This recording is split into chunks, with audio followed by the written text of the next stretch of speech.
Imagine scaling your brand to 7 figures, all while traveling the world and living life on your own terms. Today I'm joined by Sumner, who turned that dream into a reality.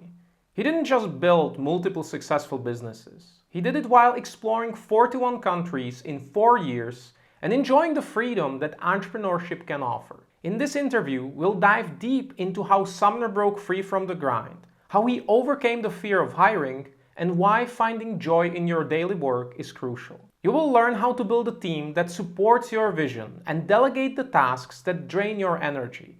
You will learn how to rediscover the joy in your work by aligning your daily tasks with what you truly love. Simply all the key steps that will help you scale your business while still enjoying the freedom and lifestyle that inspired you to become an entrepreneur in the first place. So let's get started. Hi and welcome. I'm happy that we finally got a chance to do this. How are you? Yeah, doing well. Super happy to be here. Where are you right now in the world? Yeah, so right now I'm actually probably not a too long drive from you. I'm in Zagreb, Croatia. Oh, nice. I would say that most people who start an online business begin with a vision of a life you are living right now. So today, I would like to learn your secrets, how you manage your businesses and run a successful YouTube channel while traveling the world. So if you can tell me a bit more about your beginnings and what was your initial vision before you even started your first online business? Yeah, no, absolutely. It's funny because I feel like I've said this story so many times. We just reviewed it today, but it's so interesting. I love hearing other people's stories. So anyway, how we got started was it was 2018. My wife, actually at the time, my newly married wife, Allie, and I, we just moved into a new apartment, just got back from our honeymoon, and we started working, our jobs. So I worked doing qualitative research for different clients, mostly Adidas, right, for the American audience, Nike, Procter & Gamble, and some other kind of big companies our firm kind of worked with. And then my wife was working in architecture. So we started our jobs, super excited, right out of college. And within 6 months of working, I was absolutely miserable. And it was like on the commute there and back, just sucks, like dealing with rush hour traffic and getting up in the morning, especially in the winters in Cincinnati, Ohio, where I was based. It was just pretty miserable. And it felt so beneath me in terms of what I could bring to the company. Not like that I was better than my job, but like I wanted to actually grow and set up this whole Facebook ad strategy to find the target audience that we're looking for and get them with survey data, and then to actually go through these kind of mobile qualitative research surveys. And I had this whole plan and he brought it before him. He's like, this might not be the right time, like whatever. So instead, Sumner, go and actually watch videos and write down, transcribe what they're saying in the video. So this is like, let's say high school athletes, talking about how they dress up for game day or after game day, do they go from the top down? How do they pair their shoes and things like that? And they walk through their fit. And I would just write down in words what they were saying, which at the time still could have been automated. So it was just like this miserable, like, I feel like I could be doing more. I would pack my lunch. I was investing in like Roth IRA and all of this stuff. And that was and I was married and a lot of the other coworkers were single.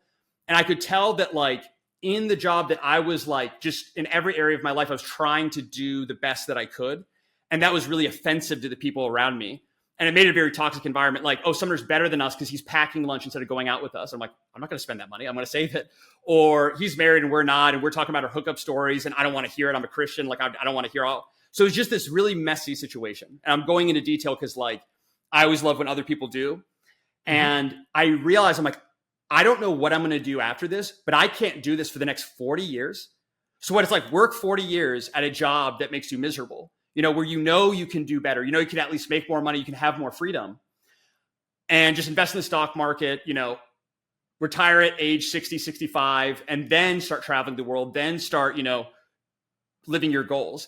So I quit 2018. Allie was still working. So I went on Google and I'm like, okay, obviously, like, especially as a man, I'm like, I need to figure out a way to provide like ASAP. So I literally went on Google, and I don't know exactly how we came across this. It was like between YouTube and Google, top ways to make money online. And we came across this thing called Amazon FBA, where you could create products, basically, right? Create products, ship them from China, Amazon stores them, start selling, right? And you could do this from anywhere in the world. And we're like, for whatever reason, I have no idea why exactly, but we're like, we could do this. So we're like, let's look into it. So we bought a course, went through it, still made some mistakes then and after, but launched our first product That first product that we launched, kind of like our test product, we still sell it today because it's still profitable, still cash flow as well, even like years later. But that one product was generating more profit than both of our incomes combined at the time. So once we had that product, then I'm like, hey, Allie, I think it's time for both of us to quit. So she quit her architecture firm, and then it went down. And then we're like, oh, we could just barely get by with our savings and the money that we're making from Amazon. And ultimately, so it was about a lot of ups and downs, figuring out the process, but got through that first big hump, started launching more products. The business was going really well. And my wife's from Brazil. So she's used to, and right along the equator. So she's used to like sunny time all the time. And we're getting kind of depressed. We're like, wait, we could do this anywhere. What are we doing here? And then we're like, hey, let's go to Brazil. Like, you're from Brazil. Like, it's cheap. We earn in dollar and we can go spend in real. Like, let's do that. So we moved to Florianopolis, Brazil. We moved there right when COVID hit. And then from there, we were there for like 9 months and started going to a bunch of countries. We were working basically, it was before we were tracking our hours. So it was like 40 hours a week, or maybe it was realistically like 30 hours a week. But we were like maxing out. Like we had several products, with all of the different facets with our Amazon business. We were super busy. Also at this time, we launched our YouTube channel. I think it was like 2019, we launched our YouTube channel. Basically like, hey, we learned these things on Amazon and nobody's talking about it. Let's create a YouTube video about it. Like how to create a shipping plan. We figure it out, then we make a video about it. Or like, how to set up PPC campaigns. Let's say there wasn't a lot of good content about it. Boom, we'll make a video about it. Because we just thought, hey, it's another income stream. Let's do that. So, we had the YouTube channel, we had the business, and then we also started a travel YouTube channel, which we still have. And we're going to put a lot more resources into. So we spread ourselves really thin. We were super busy with everything going on. And we came to the realization of like we're making money, great, but we don't have freedom. Like we have to do these things every single week. We can't even take vacation. And I'm like, damn, like, what are we doing? Like, what do we need to do? And I heard about some other people, right? Believe it or not, who have hired people to help them and basically do tasks, that the founders don't do. And I'm like, oh man, I'm terrified of this because like, I've never hired someone. I don't know how to manage people. Like I can manage myself, but how do I manage somebody else? But I realized I'm like, something needs to change because like we're already maxed out with our time. But there's so many other projects that we want to be working on and we can't. And I'm like, okay, something needs to give. So what we did is we took a course. It was very specific about hiring VAs in the Philippines. And I was like, oh my, it just opened up this whole world of like, wait, hiring people for let's say like $6 an hour or like less. I mean, we want to pay everyone well, but $6, $5 an hour, whatever, to do certain tasks, right? And then it opened this whole world and we're like, okay, so we realized what we need to do, create systems and processes. Like, what are all the things that we have to do to keep making money? Like, document them. And at the time, I think we just used like Loom and like recorded just like straight up like, okay, task number one, like we wrote it all out in like a Google Sheet. And then we're like, okay, task number one, make a video about this. Put the link in the Google Sheet. Number two, put the link in the Google Sheet, and like so on. That was just at the time like task and then video about the task. And then we're like, okay, of these tasks, when we got started, we're like, imagine in our head, like honest, hardworking high school student. What are like all the tasks that I could give to that student? Like in my head, like it doesn't require a lot of like advanced analytics, a lot of advanced kind of creative work. It's just like, if you taught someone this, anyone could do it. So we took those tasks and put them in a bundle and we're like, okay, we're going to hire for this position. And the position is a collection of those tasks that need to be done. All the things that are kind of like the most mundane. For us, it was like the most miserable stuff that we just hated doing. And also just draining our brain power. Like we could be doing something else with this time instead of working on these tasks. So that was like our first hire from the Philippines, and she was amazing. I would like to dig a bit deeper into the mindset shift, because I know I personally struggled with this a lot, to actually get from the mindset of the doer, the operator, to someone who actually can hire and delegate, right? I feel like this was one of my first businesses, or rather my first business. So I feel from my previous job, I was just conditioned to doing, right? There's stuff on my to-do list, it needs doing. I rarely ever stop to actually think like, who else could do this? Like, what do I need to hand this over to someone else? And it took me like a year to actually go through this transition. Of course, there were some books that helped me. Like the one I recommend the most is the E-Myth Revisited. I really think that helps with the mindset shift. But I see that with other sellers quite often. Not only they don't realize that it might be quite easy to delegate, but they are then afraid to delegate, right? Their brand is their baby. They spent years and so much money building that out. So they don't believe that someone else can do the job as well as they can. So I would like to dig a bit deeper into that. If you had to overcome these challenges as well, and if so, how did you do that? Oh, for sure. So yeah, the big thing was, like I kind of alluded to, was like, I can manage myself. How am I going to manage somebody else? And like, I've never hired before. How am I going to hire? How am I going to deal with like payroll and taxes and all of that? That was actually the biggest thing keeping me from it. I'm like, I know we need a team, but like that thought of like managing, having other people, I'm like, this terrifies me because I don't know. But what we did, what we know we need to do is like, at the same time, we happened to see this kind of program that came out at the time called Outsource School. I think that was the name, Outsource School. It was like $250 or something. And we're like, okay, like, let's try this out. Like, let's buy this, see what they have. And there's a lot of great info at that time that helped us kind of initially. And that was super helpful of like that and exactly what you mentioned, the E-Myth Revisited. This is like back to back. We went Mexico, I think Argentina. And I remember by places, not like dates. So I remember we were in a bus from El Chalten or from El Calafate Airport to El Chalten. We're in a bus and it was like the whole way I was listening to the E-Myth. So now like I associate whenever I see like Patagonian landscapes, like I see llamas or I see like, like Fitzroy or like mountains, I think of the E-Myth. But that was hugely helpful of like, basically it's like, okay,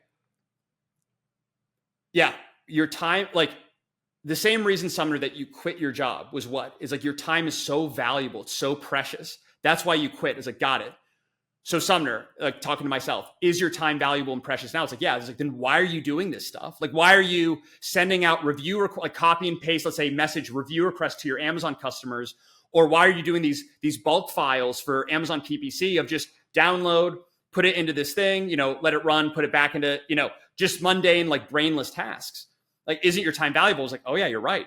And at the same time, also, we mentioned this on a previous video that we were on together, was like not just the intrinsic value of time, which is so precious, a non-renewable resource, you'll never get back, but also that your time is not worth less than a certain dollar amount, which is, for example, like a very simple exercise, look at the past year, or depending on your business, right? If there's changes recently, like the past 4 months, 6 months, whatever, past year, how much total profit has your business generated? Like, and let's say you're the owner, you're the solopreneur. It's like, okay, great. And then how many hours are you working? So you have all your money, all your hours, and then, you can calculate easily dollar per hour. So then it's like, boom, this is what a lot of people say this is what your time is worth. It's like, actually your time is worth way more than this. So if you could find someone at this amount or even lower to do those, some of your tasks, not even all, but at least to get started, some at that or lower dollar per hour, do it. And that was kind of my mindset, was like, I could definitely find someone at this, like, for example, let's say at the time, I have no idea what it was, when I started, let's say it was like $50 an hour or 75, I don't know. Could I find someone for $6 an hour, $10 an hour? It's like, oh yeah, let's say I'm making $20 an hour. Like that's my average, which I know is low, but if I could hire someone for 10, I'm like, that's half the price. And I know other people I've heard is like, get really worried on the money side. For me, it was never really the money side. I almost maybe even have too much of a problem of risking capital. I've risked capital in crypto. I've lost money there. I put money in different things. That's not as much for me. For me, it's more, like I said, it's kind of like the managing of people. That was really scary the first time. It's really more about sacrificing my time. I have more of a fear of that with time than it is with money. So I'm like, I'll give this a shot. Let's just hire someone. Worst case scenario, they don't do a great job and I let them go. For like a few $100 to test, let's do it. And that was kind of the initial, let me know if that answered your question. That was kind of what was going through my head in the initial phase. I often tell people to try to detach themselves from the business and think of yourself at that moment as an employee. Think that you have a person on your team, you are paying him whatever, $60, $80 per hour, and you let this person to create your labels for the shipment. You let this person to download reports, right? Probably not, right? Because you would be, okay, I'm wasting money here. But when it's your own time, you basically see it as a free resource, right? You don't really consider, okay, so I'm working on this thing that just cost me $200. Because once you realize this, basically making that shift is suddenly the delegation. You don't see it as an expense. You're seeing as actually saving money, right? By hiring this person, by paying those $10 per hour. I'm not spending $10 per hour because that's what people usually see. I'm going to spend the money. That's an expense, right? My goal, minimize expenses. But when you change your mindset, when you go through this shift, you suddenly see I'm actually saving money. I'm for those $10 per hour, I'm buying 1 hour of my time, which is worth way, way more. And of course, it includes the opportunity cost, right? It's not just about the hour of the time, it's what else you can do with that extra hour. Maybe you can launch another product, maybe you can launch another project, expand to new marketplace, new sales channel, or like you, maybe start another business on top of that, right? So I think this is really important. And once you realize this shift is necessary, you realize that hiring sooner rather than later is always a good call, right? Because exactly as you said, maybe your business is not making as much money, but you still come to a conclusion that maybe your time is worth $20, $30 per hour. You can still delegate. And not only you can, you definitely should, right? Maybe having one employee, one assistant from the Philippines before you start building a bigger team. I would like to ask you, where did you find your first employee and what was that hire about? What was the role? Yeah. So first kind of employee or like a virtual assistant was Kathy from the Philippines. She's awesome. So it was basically that of like, we took all those tasks that were like, okay, because we had a kind of few different businesses. Let's say the Amazon side, the YouTube side. Well, actually, it's the two YouTube sides. So YouTube, Amazon. Of all of those, all of the tasks that we have to execute on a weekly, monthly, kind of annual basis, what could, like I said, like in my mind, like an honest, competent high school student be able to do if I just gave them like either videos or like a step-by-step, Google Doc with everything written out. So we took all those tasks together, and I'm trying to remember the name. We always come up with a name for like this, but it was like a general virtual assistant, not really a personal assistant, because we didn't really need that so much. We don't do a ton of interviews and stuff like that. We actually hired a travel planner later, which we could have done as well, which we didn't think about till later. Like, not just outsourcing things within the business, but outsourcing things, period, because our time is our time. So that's another kind of conversation. But yeah, it was from the Philippines, and we used online jobs at PH to find this person. And in my experience, I'll just say this because it's actually, my opinions change with time. And this is just my experience at this point. And I would be very curious to see how Sumner 10 years from now looks back at Sumner now and the change from there as well. But with the Philippines, we've had a lot of great experience with kind of those lower level, I don't want to use the right terminology, right? But tasks that don't require a ton of creativity and a ton of analytical problem solving, like more basic tasks, for lack of a better word. We found really great success. But for some of these other tasks that require more creativity, like let's say thumbnail strategy and execution, like both in one, something that we've hired for. Or what is something on the analytics side that we've done? I'm trying to remember. I'm drawing a blank. But we'll stick with like the thumbnail side.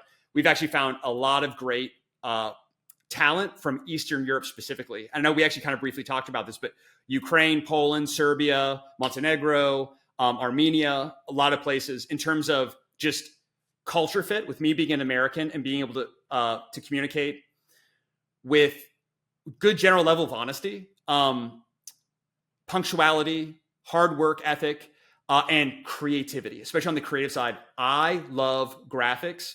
So we literally, like, this is actually in thanks parts to you, Mikhail. Like, this was a while back. You were like, we have our interview process, which I forget exactly what it was very kind of clunky.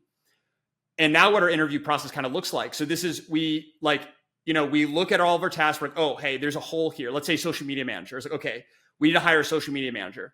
So we create the position. We look at, okay, realistically, like, on Upwork or other places, like, what is the range for like a really solid, top-notch social media manager? And we go on the higher end. We personally generally don't go lower because we've done that kind of like, I don't know, with anything, with clothing or I don't know whatever else, a car, like in general, not always, but in general, the cheaper, the worse quality, the more expensive, the better quality in general. And of course there's exceptions to the rule, and there's a lot of exceptions, but that's a general rule. And it's definitely the same in our experience with talent.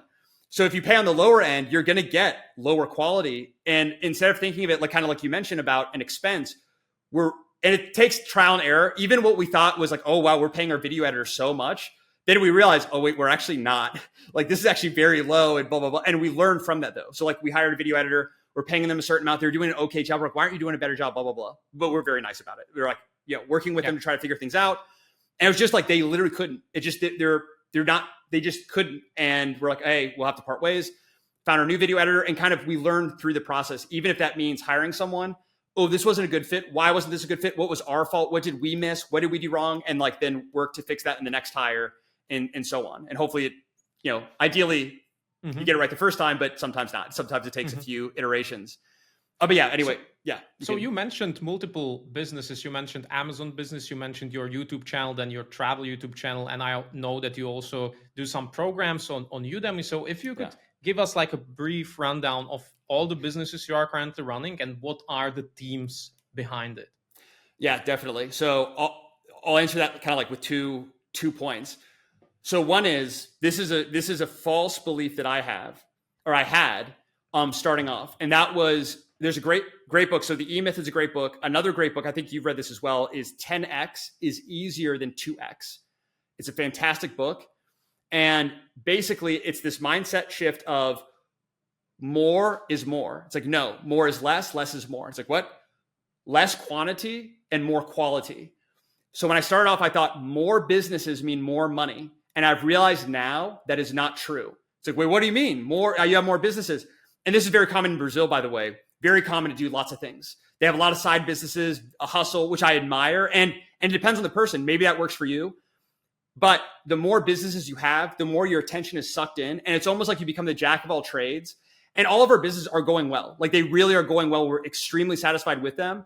But it's been a lot of kind of mental pain and of like totally shifting from like, trying to go viral with like a travel YouTube video, then to like, how do we grow our sales on Amazon? Do we like scale up this product? Do we launch more products and blah, blah, blah. Like it just takes your attention and scatters it.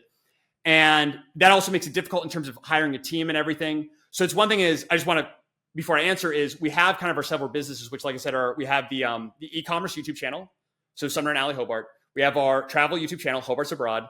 We have Udemy courses. So these are like inexpensive courses about like Amazon, Etsy, Pinterest, AI copywriting. And then we have, what did I miss? Oh, of course, our private label business, which exists mostly on Amazon. And then also we sell on Etsy, Walmart, and our own D2C website. So kind of like those four main kind of profit centers overall.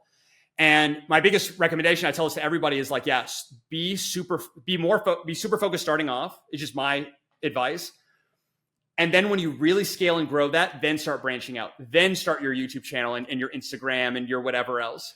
That's kind of one thing. But then aside from that, we are where we are now. And we started all these businesses for a reason. And we're really passionate. Like on the e-commerce YouTube channel, it's amazing getting comments and reviews from people like, holy crap, like you were able to help me drop my ACoS by 50% and increase my sales at the same time. Like I could not have done this without you, or, whatever else it is. Like just it like actually impacting and like helping people. Same thing with you, Mikko, is amazing of like people freeing up their time, getting more clarity and structure. I love order and structure. It's something that like no one talks about, but the beauty of order, structure, and processes is unbelievable. Seriously. It's something as I get older, I'm still young. Yes. Especially when I shaved, I look super young. I look like but as I'm getting older, let's say, I'm realizing that beauty, even in the world around me, like just structure, order, the beauty of that. It's like, oh my gosh. And like helping people to free up their time, think deeply about their purpose on this earth, like why their business exists. It's an amazing thing. So anyway, we get a lot of satisfaction out of all the business that we have. We love them. We're going to keep growing and scaling them at this point. And yeah, we basically, it makes it more complex because what we do is like the same person who creates thumbnails for our e-commerce YouTube channel also creates thumbnails for a travel channel. It requires a bit of a different approach. There are a lot of overlap because they're optimizing for the same YouTube platform, but all of our team members operate in all of our businesses. It's not just like separate. Yeah. So that creates some complexity, but at the same time, it's like, we can see like, oh, here's these commonalities across the business. We can hire for that position. And what about the structure of the team? How many employees you have? And if you can talk a bit more about the specific roles. We talked about the thumbnail designer. So what are the other roles? Yep. So we have six. So we have a total of 6 kind of team members currently. Well, 5 because we just let go of one. We're gonna be filling that position here soon. So about 6. That 6 that we just kind of let go to move forward, which is all good terms and everything. It's just kind of a natural progression. We realize we need someone who's way more strategic with our social media and not just doing things. So anyway, social media manager. We have 2 graphic designers because of how much graphic design we have with digital products, with Amazon infographics, YouTube thumbnails. We have one video editor, and we have video editor for the e-commerce channel. Then we have a video editor for the travel YouTube channel, Hobart's Abroad. Totally different video sets, completely different. One is way more cinematic storytelling. The other one is much more overlay and educational. So entertainment versus education. And the sixth, we have our general virtual assistant that we've had since the beginning. And that's general tasks. What are they now? Like, it's funny because it's all set up. I haven't looked at, like, we see the reports and everything. So like, we know what they're working on, and, to keep everyone honest, and we have a great team, like amazing team. They're amazing, but it's taken us some time, and we had to hire and let go of a few people to get to this point. But it's all the general tasks. So like I mentioned before, Amazon PPC bulk file, like download, optimize using the ad tactics tool, export, upload back to Amazon, review requests, responding to comments on social media, a lot of things with shipping. And that's Allie's whole department is, shipping and logistics. Oh, and then we actually have 7. So we have our 7th, because we had 7, then 6, then we'll go back to 7. But our 7th is supply chain management. So reaching out to suppliers, negotiating. It's amazing. Something we didn't think we would be able to hire for. We also never thought we'd be able to hire for the video editor for a travel YouTube channel, because it's very, the level of quality is extremely high. And it's like, oh, really? So, go look at it. Like, it's far above most vlogs, and that's what we need to be. So it was when I read the book 10x is easier than 2x, that I realized I still have limitations that I'm realizing. I'm like, oh my gosh. And one of them was, nobody can edit videos as good as me. Cause I believe objectively. And again, let's take a survey and then we can see, but overall we've got lots of positive feedback. Like, hey, your videos are very good quality. Let's just say, like, they're very stunning. Like, we use thirds and the color grading and the sound effects and the sequence, telling a story and all of that. And I legitimately thought, I'm like, man, I can't hire somebody for this. Then my realization was, yes, I can. I'll just have to pay quite a bit. We pay about, what is it? Is it what was it? $500 per video, I believe, currently, or $600 per video, for one video a week. So yeah, it's like, now, so it was originally $2,000 a month, and now it's more than that. But I realized that I was like, it was something that was taking me, by the way, 10 hours of clocked hours every single week that I had to make these videos. And I'm like, man, this is crazy. Like, what am I doing? And at the time I'm like, I can't hire for this. And I realized, let's at least try. It's a very niche, like, cinematic travel vlog. That's who I'm hiring for. If I want to hire someone for educational videos of like, hey, step 1, do this, step 2, do this, step 3, do this, have overlay, easy.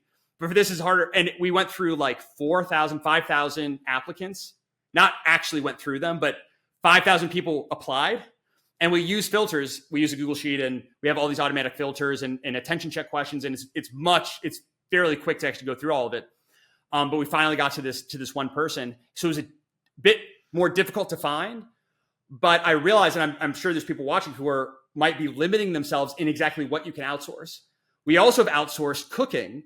We now hire, and this is amazing, especially when you're like Vietnam, Thailand, like, you get it so cheap. Kenya is amazing. Freaking amazing beef for like $10 delivered to your door.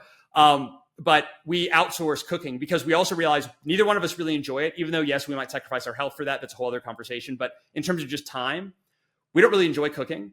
And we know if we spend like an hour cooking per night, I'm just making this up. We can meal prep, I know, but we spend an hour cooking per night. If we could, instead, it takes us, let's say, 10 minutes to prepare food that's hand delivered to us. Okay, that's a savings of, like, say, 50 minutes per day. Like, what could we do with that 50 minutes per day that we wouldn't have otherwise? So that's something else we've outsourced. This was actually earlier on. I think it subconsciously affected me. It was when I was working my first job that I was miserable. It's bankrupt, by the way, now, which is I just found out the last time I went to the US. I was like, the company I used to work for, Battery, no longer exists. And I literally took a scooter by the old building. I'm like, damn, like, years ago, I was like miserable there, and like, thinking about where I am now and that whole journey. But when I was working there, I overheard a conversation with one of my coworkers. They said, like, oh, there's this uppity guy. I think he's like a day trader, something with finance. And he hires someone to mow his lawn. Like, what a loser. Because he says it's not worth his time. Like, what a loser that guy is. And I remember hearing it. I didn't think much of it at the time. I wasn't even in that mindset. But I remembered it later on, right, when we're talking about this. And for this guy, let's say, like me, I don't enjoy mowing my lawn. If you're not familiar, by the way, in the United States, there's lots of houses that have big lawns. It's just big patches of grass. And it's it's culturally unacceptable when your grass gets above a certain height in the United States. Your neighbors will say things behind your back. They may even come and knock on your door and tell you. They may even mow it without your permission. It's a really big deal and a big status symbol in the United States. So it needs to get mowed on a weekly basis or whatever, bi-weekly. So this guy was like, I hate mowing my lawn. It's not worth my time. I'm going to hire a high school student to do it for like, I think $15 an hour. And he can allocate that time to either, I don't know, investing in more stocks and analyzing and his portfolio and all of that, or even just enjoy his time. And it's funny because I remember that from forever ago. It was like locked in my memory and then got unlocked like, later on kind of in our journey. But that actually leads me to another important question. How do you decide which tasks to delegate and which to handle personally? Because I remember a few months back, you showed me how you actually analyze this. We talked about the value from the business perspective, but you also consider the lifestyle, how you enjoy that, which I personally admire, right? When I talk to other entrepreneurs, we often talk mostly about the business perspective, how to grow the business as much as possible, but considering both at the same time by optimizing for the business growth, but also for your lifestyle and consider what you enjoy and what you don't. So if you can talk a bit more about that. I have a Google sheet that I created forever ago and I still use it. And it's called a work enjoyment audit. And basically what it is, so I'll try to do my best of describing it. And I'll also give this for free, by the way, to everyone who's watching. Like I'm happy to share. I've already shared it on my social channels, so I'm happy to share it for you. No, you don't need to sign up with your email or whatever. It's a Google spreadsheet in case you want to use it. I found it to be very valuable. So basically for us, we have kind of the different profit centers, like the different businesses. So we break out, we're like, okay, Allie and I, my wife, because we're all in business kind of together on everything. We've delegated out initially just based on general, like, what are you better at than I am? What do you enjoy and let's try to like just get to a general balance. And then from there on all of our sides, we have kind of delegated or outsourced a lot of those tasks. But yes, a big thing for us is enjoyment, because ultimately, like, it's kind of like thinking about the purpose of business. Like, I think a lot of go into it, they're like, oh, I want to be rich. Like, for example, I'm just making this up. Let's say I want to be a billionaire. They think they want to be a billionaire, but they actually don't want to be a billionaire. And a lot of people think this way, like, oh, I want to be rich. It's like, for what? And being very deep and thoughtful. But ultimately, we treat our business kind of like what Tim Ferriss, it's kind of based on his model of like, it's a muse. Like, it's designed, the business is an entity, right? A corporation. In Brazil, it's called a corpse, also known like a zombie. It's a entity that exists in order to fund my life and ultimately, allow me to fulfill the purpose of my life. It's like, what does that mean? It's like a lot of people get caught up where they enslave themselves to their business. Like they give their life force and their energy to the business for the business to grow and thrive. And of course, there needs to be sacrifice. It's going to be tough. It's not just this, everything's easy. I'm only working 10 hours a week my whole time. Of course not. There's 100% sacrifice that need to be made. Things go unexpected. But ultimately, for us, the purpose of the business is to serve us, and our purposes, like to give tithe and to, donate to charities and things like that, to do good to us and the world. And not just generate profit. That's not the main goal. So with that in mind, when we're thinking through this, we're like, when we analyze what to delegate, and hire for, the enjoyment side is really important to us. And also we realize what we don't enjoy, we're usually also not good at. So we can find people, number one, that are better than us, and that maybe even, and this is a myth that I used to believe, is like, if I don't enjoy doing this, nobody does. A lot of these tasks that I've outsourced, it's crazy. I'm like, hey, how are things, like checking, how are things going? Because I really want our team to enjoy what they do too. Like I really like, I can't just like sit back and like, oh, I have a great life, but my team is having a horrible life. I can't do that. And then nothing's perfect, So with that being said, it's all that is important. But yeah, we outsource based on enjoyment. So anyway, we break out each business. What are all the tasks that have to be executed on like a weekly, monthly, annual basis for each business? Then we rate, okay, on a scale of 1 to 5, and you can't choose 3. It has to be 1, 2, 4, or 5. How much do you enjoy? So that's 5. 5 is love. 1 is hate. So it's hate, dislike, like, love. You have to choose 1 through 5 for each task. And then with this sheet that I'll share with you, it auto-populates of literally like all the tasks that you hate, dislike, like, and love. So when we go to the first 2 columns, hate and dislike, this needs to go first. And then we look like, okay, what are kind of like we group tasks then together of like, let's say they're like more kind of general tasks, or they're more like analytical tasks, or they're more creative tasks. Like, oh, a graphic designer could do this. Oh, we need a graphic designer. Oh, a video ad, like an analytics person or whatever. So we kind of like group tasks together, and whatever is like the biggest grouping of like basically the biggest, like I'm holding the biggest number of hate and dislike tasks in my hand, and I create a job, what is it called, a job description for that. And then what we do is we go to what we use now. Just I like to be like super like honest with everything that we do, but we are using, what is it? Is it Indeed? Indeed.com, LinkedIn. We run LinkedIn ads. We were using Upwork, but then we got our account shut down temporarily because they didn't like us sending in a link. What else do we use? A couple of, and then niche sites. Niche sites are awesome. For example, we looked through the data for this. We hired 2 YouTubers, and they came from these niche platforms. Like it's called YT Jobs. It's jobs specifically for, it's like YouTube specific jobs. And both of these amazing video editors that we found were from YT Jobs. So it's like a niche hiring platform. But anyway, we look at like, so we have like our LinkedIn and Indeed, that's like our base. And then we look at other niche platforms, like 3 other ones, put them together. We create this job description, send it out with a link to a a Google form.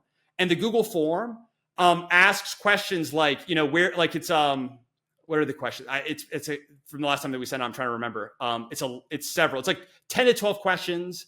And you helped us with this, by the way, Mikkel. So I know you have videos about this. So maybe I won't go into too much detail, but just asking like, how much experience do you have? Like how many years of experience?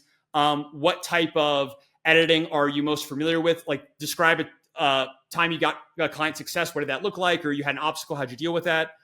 And some other stuff, I think maybe some demographic info, I forget, but 10 to 12 questions.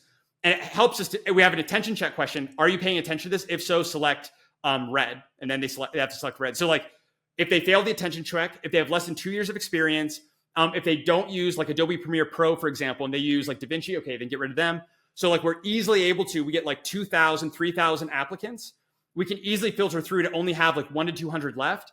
And then we personally do this now. We could outsource this. And then we go through and, look at the portfolios and the resumes, and the very top like 10, then we'll reach out to them with a test project.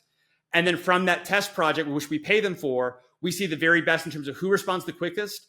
What is the actual quality is the best? How do they like sound? How do they communicate with us? And then of like the top, let's say 3, maybe 5, but usually like top 2 or 3, then we have an interview with them. So it's like just massive Google form sent into these platforms. 2,000, 3,000, 5,000 people respond. 100, 200 seem like maybe they're good candidates. Of that, like 10 or look really solid. Of that, 3 are awesome. And then we interview for that. So that's kind of like the whole process. Okay, perfect. I always ask this question at the end for Amazon sellers watching this who feel stuck or overwhelmed the same way you did before you actually start hiring and you were doing everything yourself, working 40, 50 hours a week. What advice would you give them to get to a similar position where you are right now? Yeah, well, yeah, exactly that, Mikkel. It's one of the if not the biggest, it's one of the biggest things, at least from a business standpoint, let's say that, because there's getting married, there's believing in God, like there's all these other things. But from a business standpoint, creating systems and then delegating, outsourcing, hiring, whatever terminology you want to use for that has been the biggest life change by far. Like before we were literally like enslaved to our business. Our life was still good. We have air conditioning. We're sleeping on good beds. We eat well. Great. But we like mentally, we had to sacrifice ourselves to keep the business going. And now we are so much more free. So I don't know where to get started. The E-Myth is a great starting point. Mikkel's YouTube channel is amazing. The amount of in-depth, free, like seriously, it's like you've helped us as well. Like we've, been learning on our own and different resources, and you've been immensely helpful for us as well. I just want to call that out. To simplify the process. That's been really valuable. Also, I'd recommend 10x is easier than 2x. Those books, Mikkel, your content, Scaleport, all of that. And then of course, doing it, like getting a good base, like to learn, don't just go in blindly. I would not recommend that. I would always, and this is like anything, learn from people. If you're not going to fully like outsource it, learn from somebody, because this is super, super important. Like, this can change your life and your business. So it's a super important thing that you're going to be doing. So I would learn from experts personally first, like pay money to do that. It's going to ROI so much. And then do it and then iterate and improve from there. But it will be a process. It will take some time. I think it can be done sooner than a lot of people expect. I think it's a lot less scary. there's all these bigger sellers, right, that they've had businesses for decades. They've had team members for decades, and they're looking back like, wait, what are you talking about? For me, being a bit closer, right, to that time, it still seems quite a long time ago, but I remember those feelings I had. And it is like, in my opinion, it's a necessity in business. Like, you need to hire. Like, even if it's a small, like, focused fire team, it's so important. It'll change your life. So, like, do it ASAP. It should be, and in some regards, it's like the most important thing to do. Because you're like, hey, I'm too busy with everything else. I have a good friend in Cincinnati. We were just talking about this. He's like, Sumner, I'm too busy. I'm like, yeah, but like, you'll always be too busy then if you don't, like, you have to kind of take a step back and maybe really crank out, hustle for a couple months to really start hiring, setting up these processes, take a step back, sacrifice, eat dirt for a little bit to be able to then grow and scale forward. Because you free up that time, then you can really grow your business versus always being kind of like it's almost like a pressurized bottle of like Schweppes ginger ale. And then it's like, just let it, it's got to release to really scale and grow. And you're the bottleneck kind of keeping it back. So this is my insight. Amazing. Thank you so much for coming. Yeah, absolutely. Thank you so much for having me, Mikkel. It's been a great video. So there you have it. Sumner's journey shows us that it's absolutely possible to scale your business while enjoying the freedom to travel and live life on your own terms. We've learned how to get back your time, delegate with confidence, and bring back joy into your daily work. If you need help and guidance to systemize your business and build the right team, make sure to check out the link in the description. And if you want to know how you can take a full month off without ruining your business, make sure to watch the next video, where I break down the exact steps you need to take to systematically remove yourself from the daily operations. You'll learn how to build a business that not only survives, but continues to grow without your constant presence. See you next week.